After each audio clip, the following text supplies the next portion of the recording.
Hi ನಮಸ್ತೆ ಸ್ನೇಹಿತರೆ. ಸುಮಾರು ವರ್ಷಗಳಾದಮೇಲೆ ನಾವು ತಿರುಪತಿಗೆ ಹೋಗೋಣ ಅಂಥೇಳಿ ರೆಡಿಯಾಗಿ ಫಸ್ಟು ದೇವರಿಗೆ ಕೈ ಮುಕ್ಕೊಂಡು ಬಿಡೋಣ ಅಂಥೇಳಿ. ಅದಕ್ಕಿಂತ ಮುಂಚೆ ನಮ್ಮಮ್ಮ ಪೂಜೆ ಮಾಡಿದರು. ಸರಿ ಆಯಿತು, ನನಗೆ ಯಾವಾಗಲೂ ಅಷ್ಟೇ ಹೊರಗಡೆ ಹೋಗೋದಕ್ಕಿಂತ ಮುಂಚೆ ಒಂದು ಮನೆಯಲ್ಲಿ ದೇವರಿಗೆ ನಾನು ದೀಪ ಅಂಟಿಸ್ತೀನಿ, ಇಲ್ಲಾಂದರೆ ನಮ್ಮಮ್ಮ ದೀಪ ಅಂಟಿಸ್ತಾರೆ. ಅಂಟಿಸ್ಬಿಟ್ಟೆ ನಾವು ಹೊರಗಡೆ ಹೋಗೋದು. ಮತ್ತು ನಾವು ಕಾರಲ್ಲಿ ಹೋಗಲಿ ಬಸ್ಸಲ್ಲಿ ಹೋಗಲಿ, ಒಂದ್ಸಲ ಕಾರಲ್ಲಿ ಹೋದರೂ ಕೈ ಮುಗ್ದೆ ನಾನು ಹತ್ತೋದು. ಸೊ ಹಂಗಾಗಿ ನಿಜವಾಗ್ಲೂ ಎಷ್ಟೋ ವರ್ಷದಿಂದ ನಾವು ಹೋಗೋಕ್ಕಾಗ್ತಾ ಇರಲಿಲ್ಲ ಮನೆ ದೇವರಿಗೆ.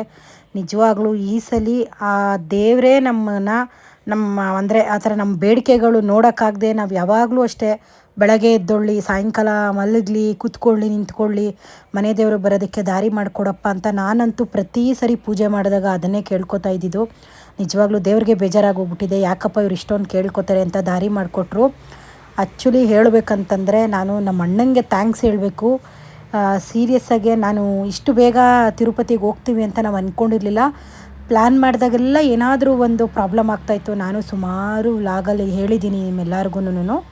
ಇನ್ನೂ ಒಂದು ಏನಪ್ಪ ಅಂತಂದರೆ ನಮಗೆ ಸಡನ್ನಾಗಿ ಲೆಟ್ರ್ ಸಿಕ್ಕಿದ್ದು ಅಂದರೆ ನಮ್ಮ ಅಣ್ಣ ನಿಜ ದೇವರು ನಾವು ಇವತ್ತು ಏನು ನಾವು ತಿರುಪತಿ ದರ್ಶನ ಮಾಡಿದ್ದೀವಿ ಅದು ಅವ್ರ ದಯೆಯಿಂದನೇ. ಯಾಕಪ್ಪ ಅಂದರೆ ಈಗ ರಜಾ ಇರೋದ್ರಿಂದ ಸಾವಿರಾರು ಜನ ಇರ್ತಾರೆ ತಿರುಪತಿನಲ್ಲಿ. ನಾವು ಅಂದ್ಕೊಂಡೇ ಇರಲಿಲ್ಲ ಈ ರಜದ ಟೈಮಲ್ಲಿ ನಾವು ದೇವ್ರ ದರ್ಶನ ಮಾಡ್ತೀವಿ ಅಂತ. ಸೊ ಅವರು ಗೌರ್ಮೆಂಟ್ ಎಂಪ್ಲಾಯ್ ಆಗಿರೋದ್ರಿಂದ ಅವರು VVIP ನನಗೆ ಒಂದು ಲೆಟರು ಮಾಡಿಸಿ ಕೊಟ್ಟಿದ್ದರು. ಸೊ ಹಂಗಾಗಿ ನಮಗೆ ತುಂಬ ಚೆನ್ನಾಗೇ ದರ್ಶನ ಆಗುತ್ತೆ ಅನ್ನೋ ಹೋಪ್ ನಮಗಿತ್ತು. ಬಟ್ ನನ್ನ ಲೈಫಲ್ಲಿ ಹಿಂದೆ ಯಾವತ್ತೂ ಮಾಡಿಲ್ಲ, ಮುಂದೆ ಮಾಡೋದಕ್ಕೆ ಸಾಧ್ಯವೇ ಇಲ್ಲ ಈ ಥರ ಒಂದು ದರ್ಶನ. ಅಷ್ಟು ಚೆನ್ನಾಗೇ ಆಯಿತು. ಸೊ ಸಡನ್ನಾಗಿ ನಮಗೆ ಲೆಟ್ರ್ ಸಿಕ್ಕಿದ್ರಿಂದ ನಮಗೆ ಗೊತ್ತಿಲ್ಲ, ನಾವು ಆ್ಯಕ್ಚುಲಿ ಬೆಳಗ್ಗೆ ಬಿಟ್ಟಿದ್ದಲ್ವಾ. ಸೊ ಹಂಗಾಗಿ ನಮ್ಗಳಿಗೆ ಯಾವ ಬಸ್ಸು ಸಿಗಲಿಲ್ಲ. ನಮಗೆ ಸ್ಲೀಪರ್ ಬಸ್ ಬುಕ್ ಮಾಡ್ಕೋಬೇಕು ಅಂದ್ಕೊಂಡ್ರೆ ನಮಗೆ ಯಾವುದೋ ನಾರ್ಮಲ್ ಬಸ್ ಸಿಕ್ಬಿಡ್ತು. ನಮಗೆ ಬಸ್ಸು ಮ್ಯಾಟರ್ ಅಲ್ಲ, ನಾವು ಕಾರಲ್ಲೇ ಹೋಗಬೇಕು ಅನ್ನೋ ನಮ್ಮ ತಲೆಯಲ್ಲಿ ಇರಲಿಲ್ಲ. ನಮಗೆ ಬಸ್ ಇಂಪಾರ್ಟೆಂಟ್ ಆಗಲಿಲ್ಲ, ನಮಗೆ ಇಂಪಾರ್ಟೆಂಟ್ ಆಗಿದ್ದು ದೇವ್ರ ದರ್ಶನ ಮಾಡಬೇಕು. ಏನೇ ಆಗಿಬಿಡಲಿ ಈ ವರ್ಷ ದರ್ಶನ ಮಾಡಲೇಬೇಕು, ಮನೆ ದೇವ್ರಿಗೆ ಹೋಗಲೇಬೇಕು ಅನ್ನೋದು ಒಂದು ಹಠ ಇತ್ತು. ಆದರೆ ಫೈನಲಿ ಯಾವುದೋ ಒಂದು ಬಸ್ ಸಿಕ್ತು, ಅದು ಆಂಧ್ರ ಬಸ್ಸು. ನಿಜವಾಗ್ಲೂ ನನ್ನ ಲೈಫಲ್ಲಿ ಇಷ್ಟೊಂದೆಲ್ಲ ರಿಸ್ಕ್ ತೊಗೊಂಡು ಹೋಗಿರಲಿಲ್ಲ.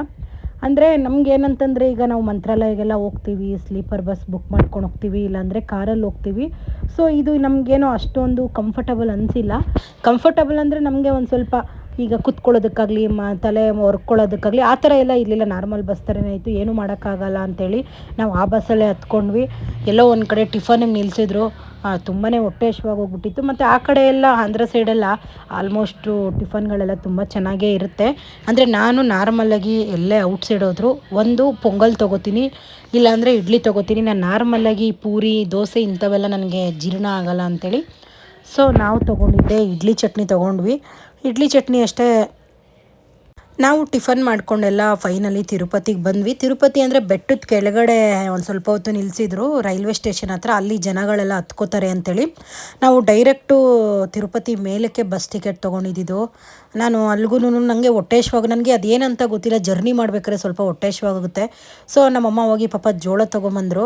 ಇನ್ನು ಬೆಟ್ಟದ ಮೇಲೆಲ್ಲ ಫುಡ್ಗಳು ತುಂಬ ಚೆನ್ನಾಗಿರುತ್ತೆ, ನೀವು ಅಲ್ಲೇ ಊಟ ಮಾಡ್ಕೊಳ್ಳಿ ಅಂಥೇಳಿ ಡ್ರೈವರ್ ಹೇಳಿದ್ರು.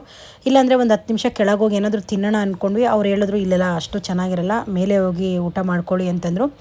ಮತ್ತು ನೋಡಿ, ನಾನು ತಿರುಪತಿಗೆ 10 ವರ್ಷದ ಹಿಂದೆ ಹೋಗಿ ನನಗೆ ಗೊತ್ತೇ ಇಲ್ಲ ಈ ಚೆಕ್ಕಿಂಗ್ ಎಲ್ಲ ಹಿಂದೇನೂ ಮಾಡ್ತಾಯಿದ್ರು.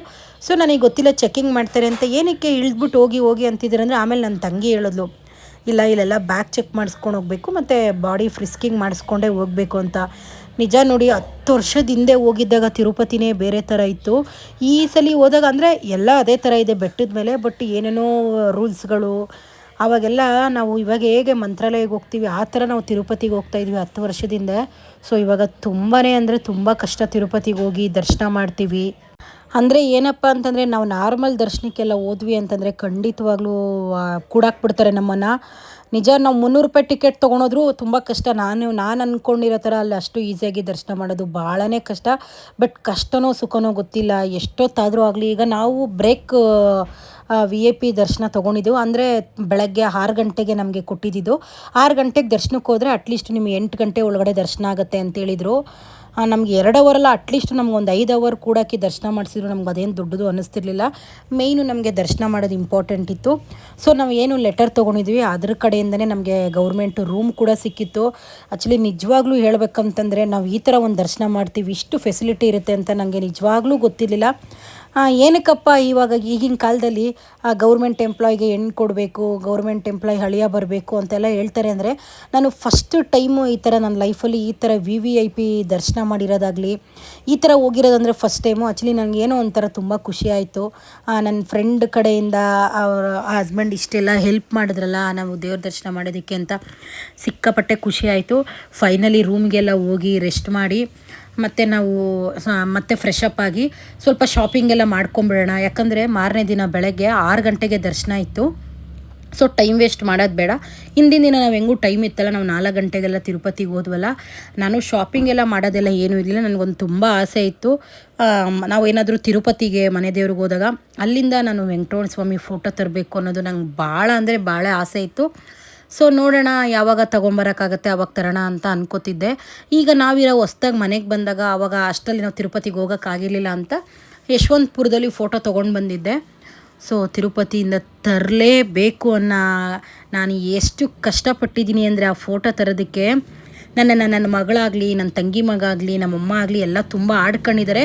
ನಾನು ಆ ಒಂದು ರೇಂಜಲ್ಲಿ ಫೋಟೋ ನನ್ನ ತಲೆ ಮೇಲೆ ಇಟ್ಕೊಂಡು ಓಡಾಡಿದ್ದೀನಿ. ಸೊ ಅಷ್ಟು ಕಷ್ಟಪಟ್ಟು ತಗೊಂಡು ಬರಲೇಬೇಕು ಅನ್ನೋದು ನನ್ನ ತಲೆಗೆ ಬಂತಲ್ಲ. ನೋಡೋಣ, ಯಾಕಂದರೆ ನೀರಲ್ಲಿ ಮುಳುಗ್ಸೋರು ಅವರೇನೆ, ನೀರಿಂದ ನಮ್ಮನ್ನು ಎಬ್ಬರಿಸೋರು ಅವರೇ ಅಲ್ವಾ. ಸೊ ಎಲ್ಲ ನಾವು ಭಗವಂತನಿಗೆ ಬಿಟ್ಬಿಡ್ಬೇಕು. ನಮ್ಮ ಕೈಯಲ್ಲಿ ಏನೂ ಇಲ್ಲ. ನಾವು ಅಂದ್ಕೊಂಡು ಈ ಥರ ಲೈಫಲ್ಲಿ ಏನೂ ಆಗೋಲ್ಲ. ಸೊ ಏನಪ್ಪ ಅಂತಂದರೆ ನಾವು ಅಲ್ಲಿಂದ ಬಂದು ಕಾಫಿ ಟೀ ಎಲ್ಲ ಕುಡಿದ್ವಿ. ಆಮೇಲೆ ನನಗೆ ಏನಪ್ಪ ಅಂತಂದರೆ ಈ ಕೋಳಿ ನಿದ್ದೆ ಎಲ್ಲ ಆಗೋಲ್ಲ. ಮಲ್ಕೊಂಡ್ರೆ ನೆಮ್ಮದಿಯಾಗಿ ಫುಲ್ ನಿದ್ದೆ ಮಾಡಿಬಿಡ್ಬೇಕು. ಸ್ವಲ್ಪ ನಿದ್ದೆ ಮಾಡಿ ನಾನು ಅರ್ಧಕ್ಕೆ ಇದ್ಬಿಟ್ರೆ ನನಗೆ ತಲೆನೋವು ಬಂದುಬಿಡುತ್ತೆ, ನನಗಾಗಲ್ಲ. ಸೇಮ್ ಟು ಸೇಮ್ ನನಗೆ ತಿರುಪತಿಗೆ ಹೋದಾಗ ಅದೇ ಥರ ಆಗ್ಬಿಟ್ಟಿತ್ತು. ನನಗೆ ಬಿಟ್ಟು ತಲೆನೋವು ಬರ್ತಾಯಿತ್ತು. ಆದರೂ ಕೂಡ ಟ್ಯಾಬ್ಲೆಟ್ ಹಾಕ್ಕೋಬಾರ್ದು, ಹಂಗೆ ವಾಸಿ ಮಾಡ್ಕೊಳ್ಳೋಣ ಅಂಥೇಳಿ ನಾನೇ ಆ ಶಾಪಿಂಗ್ ಮಾಡ್ಕೊತ ಮೈಂಡ್ ಡೈವರ್ಟ್ ಮಾಡ್ಕೊತ ಫೈನಲಿ ನನ್ನ ತಲೆನೋವು ಹೋಗೋ ಥರ ಮಾಡಿಕೊಂಡೆ. ನಾನು ಸುಮಾರು ದಿವಸಗಳಿಂದ ಒಂದು ಫೋಟೋ ನೋಡ್ತಾ ಇದ್ದೆ. ಆ್ಯಕ್ಚುಲಿ ಈ ಥರ ಫೋಟೋ ನಮ್ಮ ಅಕ್ಕ ಮನೇಲಿತ್ತು. ಆದರೆ ಅವರು ಇಲ್ಲಿ ಬೆಂಗಳೂರಲ್ಲಿ ತುಂಬ ಕಾಸ್ಟ್ಲಿ ಬಿಡಿ, 25,000 ಕೊಟ್ಟು ತೊಗೊಂಡಿದ್ರು. ಸರಿ ಆಯಿತು, ನಾನು ತಿರುಪತಿನಲ್ಲಿ ನೋಡೋಣ ಎಷ್ಟಾಗುತ್ತೆ, ಎಷ್ಟಾದರೂ ಆಗಲಿ ತೊಗೊಂಡು ಬಂದುಬಿಡೋಣ. ಯಾಕಂದರೆ ಅಷ್ಟು ದೂರ ಹೋಗಿದ್ದೀವಿ, ಗೊತ್ತಿಲ್ಲ ಅಲ್ವಾ ಮತ್ತೆ ನಾವು ತಿರುಪತಿಗೆ ಯಾವಾಗ ಹೋಗ್ತೀವೋ ಏನೋ. ನಾವು 10 ವರ್ಷದಿಂದ ಅಂದ್ಕೊಂಡು ಇವಾಗ ಬಂದಿದ್ವಿ ತಿರುಪತಿಗೆ. ಸೊ ನಾನೇನು ಮಾಡಿದ್ದೆ, ನಾವು ಅಟ್ಲೀಸ್ಟ್ ಹೋದಾಗಾದ್ರೂ ತರಬೇಕು ಫೋಟೋ ಅನ್ನೋದು ನನ್ನ ತಲೆಯಲ್ಲಿತ್ತು. ಹಂಗಾಗಿ ನಾನು ಇತ್ತೀಚೆಗೆ 1-2 ತಿಂಗಳಿಂದ ಬಂದಿರೋ ಪ್ರಮೋಷನ್ ದುಡ್ಡೆಲ್ಲ ಹಂಗೆ ಇಟ್ಕೊಂಡಿದ್ದೆ. ನಾನು ಏನಪ್ಪ ಅಂತಂದರೆ ಏನಾದರೂ ಒಂದು ಒಳ್ಳೆ ಕೆಲಸಕ್ಕೆ ಯೂಸ್ ಆಗಬೇಕು. ಈಗ ನಾನು ರೀಸೆಂಟಾಗಿ ಒಂದು ಪ್ರಮೋಷನ್ ಇತ್ತು. ಸೊ ಆ ಒಂದು ಪ್ರಮೋಷನಲ್ಲಿ ಮಾಡಿರೋ ದುಡ್ಡಿಗೆ ನನಗೆ ಫೋಟೋ ಸಿಕ್ಬಿಡ್ತು. ಆ ದುಡ್ಡಿಗೆ ಎಷ್ಟು ನಾನು ಪ್ರಮೋಷನಲ್ಲಿ ನಂಗೆ ದುಡ್ಡು ಬಂದಿತ್ತು ಅಷ್ಟು ದುಡ್ಡಿಗೆ ನನಗೆ ವೆಂಕಟರಮಣ ಸ್ವಾಮಿ ಫೋಟೋ ಸಿಕ್ತು. ನಿಜ ನಂಗೆ ಆ ಫೋಟೋ ನೋಡಿದ ತಕ್ಷಣ ತುಂಬಾ ಖುಷಿಯಾಯಿತು. ನಾನೇನು ಆಸೆ ಪಟ್ಟಿದ್ದೆ, ನನಗೆ ಕುಂದನ್ ವರ್ಕದ್ದು ಫೋಟೋನೇ ಬೇಕಾಗಿತ್ತು ಅಂತ ನಾನು ಅಂದ್ಕೊಂಡಿದ್ದೆ. ನಾನು ಅಂದ್ಕೊಂಡಿದ್ದಕ್ಕಿಂತ ಒಂದು ಕೈ ಜಾಸ್ತಿ ಚೆನ್ನಾಗಿರೋ ಫೋಟೋನೇ ನನಗೆ ಸಿಕ್ತು. ಸೊ ನನಗೆ ಅಲ್ಲಿ ದುಡ್ಡು ಮ್ಯಾಟರ್ ಆಗಲಿಲ್ಲ. ಇನ್ನೂ 1-2,000 ಅವ್ರು ಜಾಸ್ತಿ ಹೇಳಿದ್ರು ನಾನು ಕೊಟ್ಬಿಡ್ತಿದ್ದೆ. ನಾನು ಫೋಟೋ ವಿಷಯದಲ್ಲೇ ಅಂತಲ್ಲ, ಈಗ ನಾನು ಏನೋ ಒಂದು ಇಷ್ಟಪಡ್ತೀನಿ, ಅದು 1,000 ರೂಪಾಯಿ ಜಾಸ್ತಿ ಇದ್ದರೂ ನಾನು ತೊಗೊಂಡ್ಬಿಡ್ತೀನಿ. ಅದು ನಾನು 1 ಸಲ ಹಾಕ್ಕೋತೀನೋ 2 ಸಲ ಹಾಕ್ಕೋತೀನೋ ಅದು ಮ್ಯಾಟ್ರ್ ಆಗೋಲ್ಲ. ಈಗ ಸುಮಾರು ಜನ ನನಗಂತಾರೆ, ನಮ್ಮ ಮನೆಯಲ್ಲೇ ಬೈತಾರೆ, ನಮ್ಮ ರಿಲೇಟಿವ್ಸ್ ಅಂತಾರೆ, ಏನಕ್ಕೆ ಅಷ್ಟು ಹೂವು ಎಲ್ಲ ಹಾಕಿ ಪೂಜೆ ಮಾಡ್ತೀಯಾ, ಸುಮ್ಮನೆ ವಾರನೂ ಅಷ್ಟು ದುಡ್ಡು ಖರ್ಚು ಮಾಡ್ತೀಯಾ ಅಂತ ಹೇಳ್ತಾರೆ. ಸೊ ಗೊತ್ತಿಲ್ಲ ಅಲ್ವಾ, ಭಗವಂತ ಯಾವಾಗ ಯಾರ ಕೈಯಲ್ಲಿ ಏನು ಮಾಡಿಸ್ಕೋಬೇಕು ಅನ್ನೋದು ಅವ್ರಿಗೆ ಚೆನ್ನಾಗಿ ಗೊತ್ತಿರುತ್ತೆ. ಇವತ್ತೇನೋ ನನಗೆ ಶಕ್ತಿ ಇದೆ, ಆಗ್ತಾಯಿದ್ದೀನಿ. ಈಗ ಜೀವನ ಹಿಂಗೆ ನಡೆಯುತ್ತೆ ಅಂತ ಹೇಳೋಕ್ಕಾಗಲ್ಲ. ಇದಕ್ಕಿಂತ ನಾನು ಚೆನ್ನಾಗೂ ಆಗ್ಬೋದು, ಇಲ್ಲಾಂದರೆ ಇದಕ್ಕಿಂತ ಏನೋ ಒಂದು ಕಷ್ಟನೂ ಬರ್ಬೋದು ಅಲ್ವಾ. ಇರಷ್ಟು ದಿನ ಮಾಡೋಣ, ಭಗವಂತನ ಸೇವೆ ಮಾಡೋಣ ಅಷ್ಟೇನೆ. ಅವರು ವೆಂಕಟರಮಣ ಸ್ವಾಮಿ ಫೋಟೋ ನನ್ನ ಕೈಗೆ ಕೊಟ್ಟಾಗ ಖುಷಿ ಆಗೋಯ್ತು ನನಗೆ. ನೋಡಿ ನಾನು ಅದು ಯಾಕಂದರೆ ಕೈಯಲ್ಲೂ ಇಟ್ಕೊಳಕ್ಕಾಗ್ತಾ ಇಲ್ಲ, ನಾನು ತಲೆ ಮೇಲೆ ಇಟ್ಕೊಂಡು ಆ ಫೋಟೋನ ತೊಗೊಂಬಂದಿದ್ದೀನಿ. ಅದು ನಾನು ಬೇಜಾರೆಲ್ಲ ಮಾಡ್ಕೊಂಡಿಲ್ಲ. ನೋಡೋರು ಯಾರಾದರೂ ಏನಾದರೂ ಅಂದ್ಕೊಳ್ಳಿ, ನಾನು ಅಂದ್ಕೊಳ್ಳೋರ ಬಗ್ಗೆ ತಲೆ ಕೆಡಿಸ್ಕೊಳ್ಳಲ್ಲ. ನಾನು ತಲೆ ಮೇಲೆ ಇಟ್ಕೊಂಡು ಫೈನಲಿ ಆ ಫೋಟೋ ತೊಗೊಂಬರ್ಬೇಕು ಅಂತ ಡಿಸೈಡ್ ಆದೆ. ಅದಾದಮೇಲೆ ಬೆಳಗಿನ ಜಾವ ನಮಗೆ 6 ಗಂಟೆಗೆ ದರ್ಶನ ಕೊಟ್ಟಿದ್ದು. ಸೊ ನಾವು 3 ಗಂಟೆಗೆ ಎದ್ದು ಎಲ್ಲ ರೆಡಿ ಆಗಿಬಿಟ್ಟು ನಾವು 5:15 ಅಷ್ಟರಲ್ಲಿ ದೇವಸ್ಥಾನ ಹತ್ರ ಹೋಗಬೇಕಾಗಿತ್ತು. ನಿಜ ನಮಗೆ ನೀರು ಖರ್ಚು ಮಾಡ್ದಂಗೆ ಕ್ಯಾಬ್ಗಳಿಗೆ, ಅಂದರೆ ಅಲ್ಲಿರೋ ಅದೇನೋ ವ್ಯಾನ್ಗಳು ಅದು ಇದು ಇರುತ್ತಲ್ಲ, ಒಂದು ಸಲಿಗೆ ಏನಿಲ್ಲ, ಜಸ್ಟ್ 1 ಕಿಲೋಮೀಟರ್ 2 ಕಿಲೋಮೀಟರ್ಗೆನೇ 200 ರೂಪಾಯಿ 250 ರೂಪಾಯಿ ಇಸ್ಕೊಂಡಿದ್ದಾರೆ. ಏನೂ ಮಾಡೋಕ್ಕಾಗಲ್ಲ, ಕೆಲವೊಂದು ಟೈಮಲ್ಲಿ ದುಡ್ಡು ಅಂತ ನೋಡೋಕ್ಕಾಗಲ್ಲ ಅಲ್ವಾ. ಸೊ ಹಂಗಾಗಿ ಫೈನಲಿ ನಮಗೆ ದರ್ಶನ ಆಗಬೇಕಾಗಿತ್ತು. ಏನು ನನ್ನ ಕೈಯಲ್ಲಿ ಇಟ್ಕೊಂಡಿದ್ದೀನಿ ಅದು ಲೆಟರ್. ಅದು ನಿಜ ನಮ್ಮ ಅಣ್ಣಂಗೆ ನಾನು ಎಷ್ಟು ಥ್ಯಾಂಕ್ಸ್ ಹೇಳಿದ್ರು ಕಮ್ಮಿನೇ. ಇವತ್ತು ನಾವು ಏನು ಈ ಥರ ದರ್ಶನ ಮಾಡಿದ್ದೀವಿ, ಈಗ ನಾವೆಲ್ಲ ಎಷ್ಟು ಖುಷಿಯಾಗಿದ್ದೀವಿ. ನಮ್ಮ ಆಶೀರ್ವಾದ ಅವ್ರಿಗೆ ಖಂಡಿತವಾಗ್ಲೂ ಇರುತ್ತೆ. ಆಮೇಲೆ ಒಬ್ಬರು ಏನೋ ನಮಗೊಂದು ಹೆಲ್ಪ್ ಮಾಡಿದ್ದಾರೆ ಅಂತಂದರೆ, ಈಗ ನಾನು ಕಾಲು ಜಾರಿ ಕೆಳಗಡೆ ಬಿದ್ದಾಗ ಒಂದು ತೊಟ್ಟು ನೀರು ಕೊಟ್ಟಿರ್ತಾರಲ್ಲ, ಅದನ್ನು ಕೂಡ ನಾವು ನೆನೆಸ್ಕೋಬೇಕು.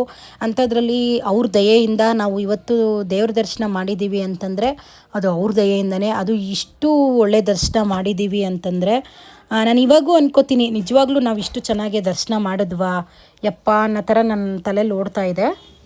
ನಮಗೆ ಆ ಟಿಕೆಟಲ್ಲಿ 6 ಗಂಟೆ ದರ್ಶನ ಕೊಟ್ಟಿದ್ದರು. 6 ಗಂಟೆಗೆ ಅಂದರೆ ನಾವು ಹಾಫ್ ಆನ್ ಅವರ್ ಮುಂಚೆನೇ ಇರಬೇಕು ಅಂತ ಹೇಳಿದರು. ಅಲ್ಲೆಲ್ಲ ಚೆಕ್ಕಿಂಗ್ ಎಲ್ಲ ಇರುತ್ತೆ ಮತ್ತು ಆಧಾರ್ ಕಾರ್ಡ್ ಅದೆಲ್ಲ ಕೊಡಬೇಕಿತ್ತಲ್ಲ. ಸೊ ಹಂಗಾಗಿ ನಾವು 5:30 ಅಷ್ಟರಲ್ಲೆಲ್ಲ ದೇವಸ್ಥಾನ ಹತ್ರ ಹೋಗ್ಬಿಟ್ವಿ. ಅಂದರೆ ನಮಗೆ ಇದೆಲ್ಲ ಗೈಡ್ ಮಾಡೋದಕ್ಕೂ ಒಬ್ಬರಿದ್ದರು. ಈಗ ನಾವು ಇಲ್ಲಿಂದ ಬೆಂಗಳೂರಿಂದ ನಾವು ಗೌರ್ಮೆಂಟು ಲೆಟರ್ ತೊಗೊಂಡೋಗಿದ್ವಿ ಅಂತಂದರೆ ಅಟ್ಲೀಸ್ಟು ನಮಗೆ ಸ್ವಲ್ಪ ಗೈಡ್ ಮಾಡೋದಕ್ಕೆ ಖಂಡಿತವಾಗ್ಲೂ ಯಾರಾದರೂ ಇದ್ದೇ ಇರ್ತಾರೆ. ಅಂದರೆ ಈ ಥರ ಪಾಸ್ ತೊಗೊಂಡು ಹೋಗಿರೋರ್ಗೆ ಅಷ್ಟೇ ಗೊತ್ತಿರುತ್ತೆ ಇಲ್ಲಿನ ರೂಲ್ಸು ರೆಗ್ಯುಲೇಷನ್ಸ್ ಏನಿರುತ್ತೆ ಅಂತ. ಮೇ ಬಿ ನಾರ್ಮಲ್ಲು ದರ್ಶನಕ್ಕೆ ಹೋಗಿರೋರಿಗೆ ಐ ಥಿಂಕ್ ಇಷ್ಟೊಂದೆಲ್ಲ ಚೆಕ್ಕಿಂಗು, ಇಷ್ಟೊಂದೆಲ್ಲ ಚೆಕ್ ಮಾಡೋದು ಅದೆಲ್ಲ ಇರಲ್ಲ ಅನಿಸುತ್ತೆ. ನಾವು ಈ ಥರ VVIP ಹೋಗಿರೋದ್ರಿಂದ ಪ್ರತಿಯೊಂದು ಕೂಡ ಚೆಕ್ ಮಾಡ್ತಾರೆ. ಅವ್ರು ಏನೇ ಚೆಕ್ ಮಾಡಿದ್ರು ನಮ್ಗೆ ಯಾವುದೂ ಟೆನ್ಷನ್ ಇರಲಿಲ್ಲ. ನಮಗೆ ಮೇಯ್ನ್ ಬೇಕಾಗಿದ್ದು ದರ್ಶನ ಆಗೋದು. ನಮ್ಮ ತಲೆಯಲ್ಲಿ ಏನಿತ್ತು ಅಂತಂದರೆ ಕೊನೆ ಮೂಮೆಂಟ್ವರೆಗೂ ನಮಗೆ ದೇವ್ರ ದರ್ಶನ ಯಾವಾಗುತ್ತೆ, ಯಾವಾಗ ಏನಾಗ್ಬಿಡುತ್ತೋ ಒಂಥರ ಭಯ ಅಂದರೆ ನಾವು ತುಂಬ ಖುಷಿಯಲ್ಲಿದ್ವಿ. ಮನೆ ದೇವರು ದರ್ಶನ ಮಾಡ್ತಾಯಿದ್ದೀವಿ ಅಂತ ಯಾವುದೂ ತೊಂದರೆ ಇಲ್ಲದೆ ತುಂಬಾ ಚೆನ್ನಾಗಿ ನಮ್ಗೆ ದೇವ್ರ ದರ್ಶನ ಆಯಿತು. ಮೇ ಬಿ ಅದು ಗೇಟ್ 3ನೇ ಇದು ಅನಿಸುತ್ತೆ ನನಗೆ. ಅಷ್ಟು ನಾನು ಆ ಕಡೆ ಈ ಕಡೆ ಗೇಟೆಲ್ಲ ನೋಡೋಷ್ಟು ನನಗೆ ಇದಿರಲಿಲ್ಲ.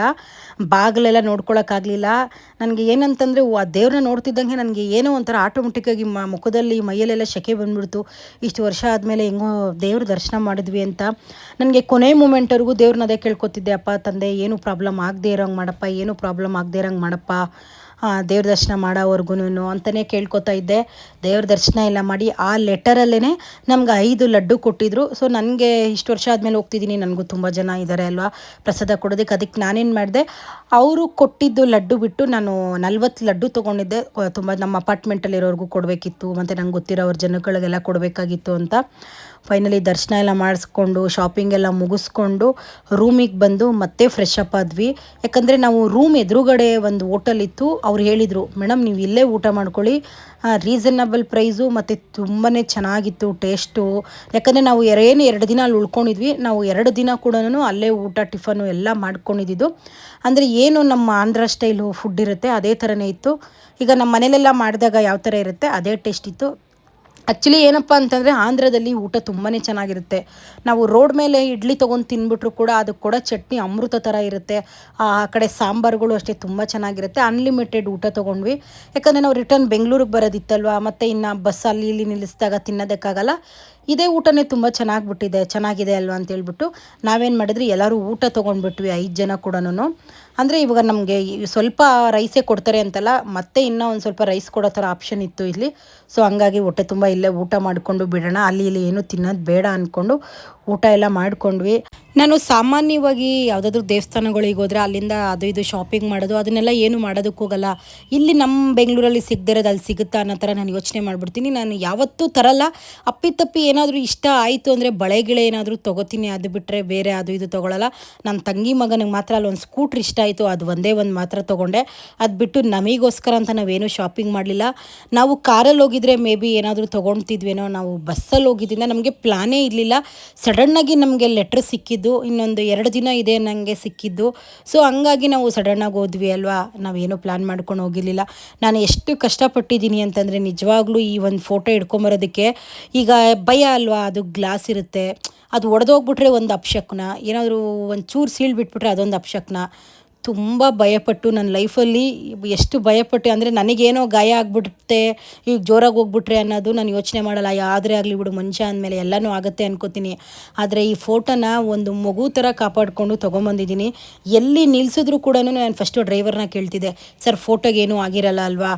ಯಾಕಂದರೆ ನಾನು ಇದು ಬಸ್ ಸ್ಟಾಪ್ವರೆಗೂ ಹೋಗೋವರೆಗೂ ನಾನು ತಲೆ ಮೇಲೆ ಇಟ್ಕೊಂಡು ಬಂದೆ ಆ ಫೋಟೋನ. ಅದು ಬಸ್ಸು ನಿಲ್ಲಿಸ್ತಾರಲ್ವ ಅಲ್ಲಿ ಇಲ್ಲಿ ಕಾಫಿಗೆ ವಾಶ್ರೂಮ್ಗೆ ಅಲ್ಲಿ ನಿಲ್ಲಿಸಿದಾಗ ಫಸ್ಟು ನಾನು ಕಂಡಕ್ಟ್ರ್ ಹತ್ರ ಅದೇ ಕೇಳ್ತಿದ್ದೆ, ಸರ್ ಫೋಟೋಗೆಲ್ಲ ಏನೂ ಆಗಿರಲ್ಲ ತಾನೆ, ಗ್ಲಾಸ್ ಎಲ್ಲ ಏನೂ ಒಡೆದೋಗಿರಲ್ಲ ತಾನೆ. ಅಂದರೆ ನನಗೇನು ಭಯ ಆಗ್ತಿತ್ತು ಅಂತಂದರೆ, ಈಗ ಅಷ್ಟು ವರ್ಷ ಆದಮೇಲೆ ದೇವ್ರ ದರ್ಶನ ಮಾಡಿ ಅಲ್ಲಿಂದ ಒಂದು ವೆಂಕಟರಮಣ ಸ್ವಾಮಿ ಫೋಟೋ ಮನೆಗೆ ಬರ್ತಿದೆ ಅಂದರೆ ಯಾವುದೂ ಅಪಶಕ್ನ ಆಗಬಾರ್ದು. ಒಡೆದೋಯ್ತು ಅಂತಂದರೆ ಏನೂ ಮಾಡೋಕ್ಕಾಗಲ್ಲ. ಅಂದರೆ ಈಗ ನಮ್ಗೆ ಗೊತ್ತಿದ್ದು ನಾವೇನು ತಪ್ಪು ಮಾಡಿಲ್ಲ, ಅದು ಹಾಗೇ ಹೋಯ್ತು ಅಂದರೆ ನಾವೇನೂ ಮಾಡೋಕ್ಕಾಗಲ್ಲ.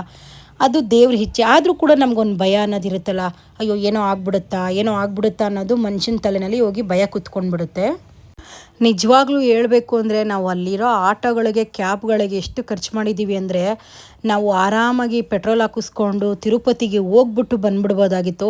ಅಷ್ಟು ಕ್ಯಾಬ್ಗಳಿಗೆ 1 ಕಿಲೋಮೀಟ್ರ್ 2 ಕಿಲೋಮೀಟ್ರ್ ನಾವು ಹೋಗಬೇಕು ಇಳ್ಕೋಬೇಕು ಅಂತಂದರೆ ಒಬ್ಬರಿಗೆ ₹50, 250 ರೂಪಾಯಿ. ನಾವು ಬೆಟ್ಟದ ಮೇಲಿಂದ ಕೆಳಗೆ ಬರೋದಕ್ಕೆ 1200 ತೊಗೊಂಡಿದ್ದಾರೆ. ಅಂದರೆ ಕ್ಯಾಬ್ಗಳಿಗೆ ನಾವು ಅಷ್ಟು ದುಡ್ಡು ಖರ್ಚು ಮಾಡಿಬಿಟ್ಟಿದ್ದೀವಿ. ಅಂದರೆ ಸಡನ್ನಾಗಿ ಹೋಗಿದ್ರಿಂದ ನಮಗೆ ಲಾಸೇ ಆಯಿತು ಬಿಡಿ. ಯಾಕಪ್ಪ ಅಂದರೆ ಫಸ್ಟೇ ಪ್ಲ್ಯಾನ್ ಮಾಡಿದರೆ ನಾವು ಬೇರೆ ಏನಾದರೂ ರೆಡಿ ಮಾಡ್ಕೋತಾ ಇದ್ವಿ. ಸಡನ್ನಾಗಿ ಹೋಗಿದ್ದಿಂದ ಏನೂ ಮಾಡೋಕ್ಕಾಗಲ್ಲ. ಎಲ್ಲನೂ ದೇವ್ರ ಇಚ್ಛೆ ಅಲ್ವಾ, ನಾವು ಯಾವುದ್ರಲ್ಲಿ ಹೆಂಗೆ ಹೋಗಬೇಕು ಅನ್ನೋದು ಬರೆದಿಟ್ಟಿತ್ತು. ಸೊ ಹಂಗೆ ಹೋಗಿ ದರ್ಶನ ಎಲ್ಲ ಮಾಡ್ಕೊಂಬಂದ್ವಿ. ತುಂಬ ಜನ ನನಗೆ ಮೆಸೇಜ್ ಹಾಕಿದ್ದೀರಾ, ಫೈನಲಿ ಅಂತೂ ಇಂತೂ ಮನೆ ದೇವ್ರ ದರ್ಶನ ಮಾಡಿದ್ರಿ ಅಂತ. Thank you so much. ಯಾಕಪ್ಪ ಅಂತಂದರೆ ನನ್ನ ವ್ಲಾಗ್ಗಳನ್ನ ನೀವು ಅಷ್ಟು ಇಂಟ್ರೆಸ್ಟ್ ಕೊಟ್ಟು, ಪ್ರತಿಯೊಬ್ಬರಿಗೂ ಒಂದೊಂದು ನಿಮಿಷ ಕೂಡ ಅವ್ರಿಗೆ ತುಂಬ ಇಂಪಾರ್ಟೆಂಟ್ ಇರುತ್ತೆ ಲೈಫಲ್ಲಿ. ಆ ಒಂದು ಇಂಪಾರ್ಟೆಂಟ್ ಟೈಮು ನನ್ನ ವೀಡಿಯೋಗಳಿಗೋಸ್ಕರ ನೀವು ಕೊಟ್ಟು ನನ್ನ ವೀಡಿಯೋಸ್ ಎಲ್ಲ ಫುಲ್ ನೋಡಿದ್ದೀರಾ. ಆಮೇಲೆ ನಾನು ಪ್ರತಿ ವ್ಲಾಗಲ್ಲೂ ಮನೆ ದೇವ್ರಿಗೆ ಹೋಗೋಕ್ಕಾಗಲ್ಲ ಅಂತ ಹೇಳ್ತಿದ್ದೆಲ್ಲ ನೀವು ಕೇಳಿಸ್ಕೊಂಡು ನನಗೆ ಪರ್ಸ್ನಲ್ಲಾಗಿ ಮೆಸೇಜ್ಗಳು ಹಾಕಿದ್ದೀರಾ.